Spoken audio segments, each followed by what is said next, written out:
I don't have a brain. What do you mean? I'm a model. I don't. That's so crazy. Mental health. What is that?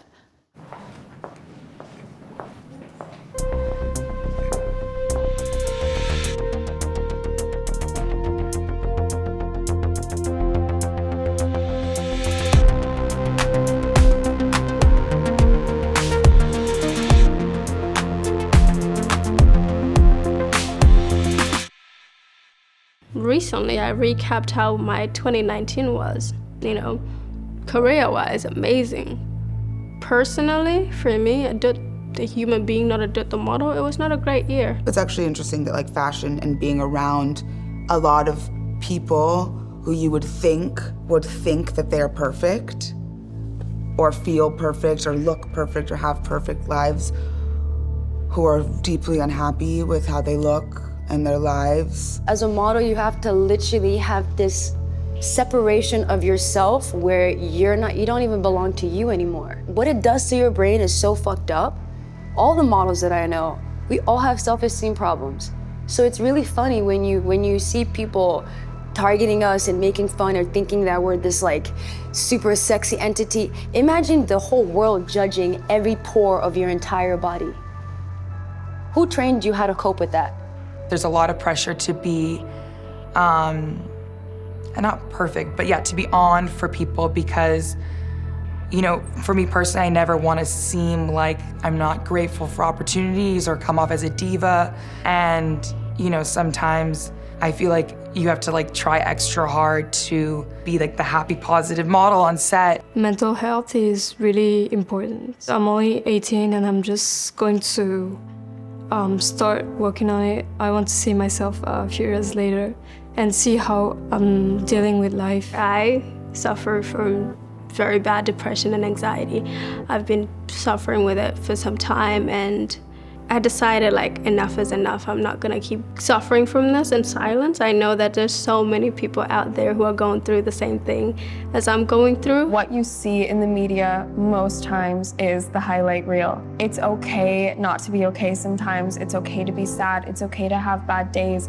Those aren't the days that we're putting on Instagram. What's hard is that people still, despite like all of this affirmed tragedy in history, that people still equate success with happiness or confidence or wholeness.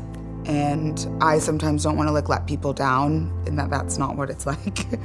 But that's also not true in ways. I do feel so much more full in that I've been able to like change how people see and feel about themselves, which is so much more fulfilling than I could have imagined. But sometimes feels like I like get home and I'm like have to like unzip myself, like hang myself up for the night. Some girls join this industry at like an age of 16. They leave school at this hope of becoming like a model.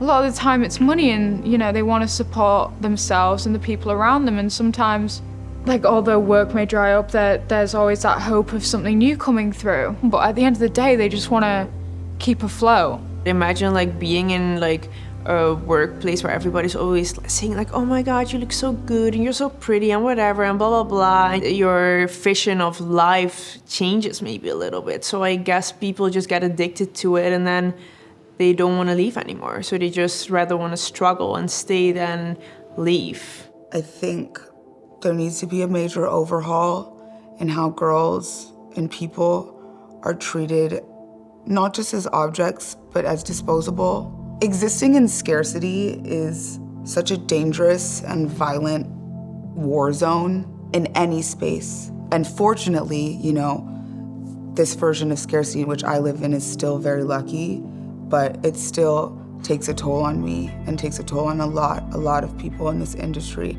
And it's not just models.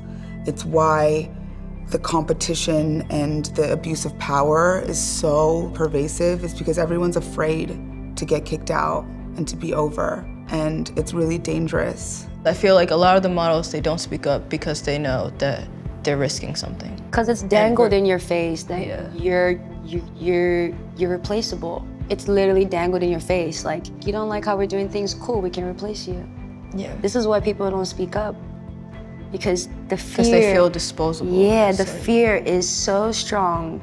Sometimes I think like, oh, I could use a 2-month holiday, and then I'm like, oh, but what if like after those 2 months nobody wants to book me anymore? Fashion is so fast, you'd never know like what the next trend is and if you're still gonna be in trend. There is a lot of turnover, and you see models come and you see models go. I think there has to be a discussion with casting directors and a discussion with editors of what they want to see and what makes them want a model to last. I think that a lot of models are fearful because we're often made to feel like if we speak out about something against a certain client or brand or designer, that we're gonna mess up the relationship and therefore would never be used again. If something isn't right, we should be able to voice it without feeling like we're gonna be crucified for it. What's the lifetime of a model? How long? Everyone says you have 5 years max.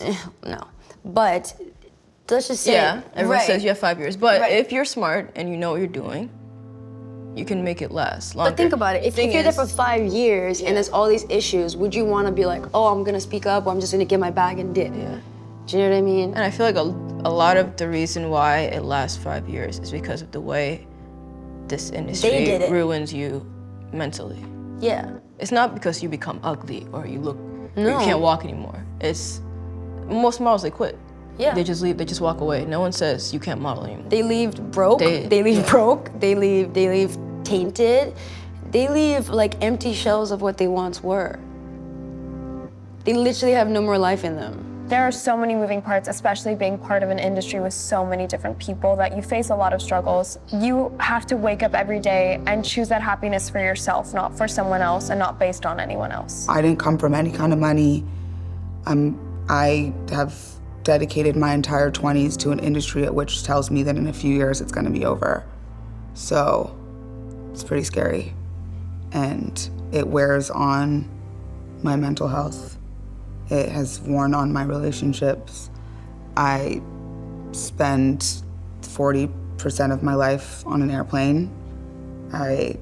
So yeah, it's definitely changed, but it's also impacted it in other ways in which like I can always say that no matter what, like I changed something, and I never envisioned, I couldn't tell my like chubby 10-year-old self who thought she wasn't gonna do anything in the world that. So grateful for that.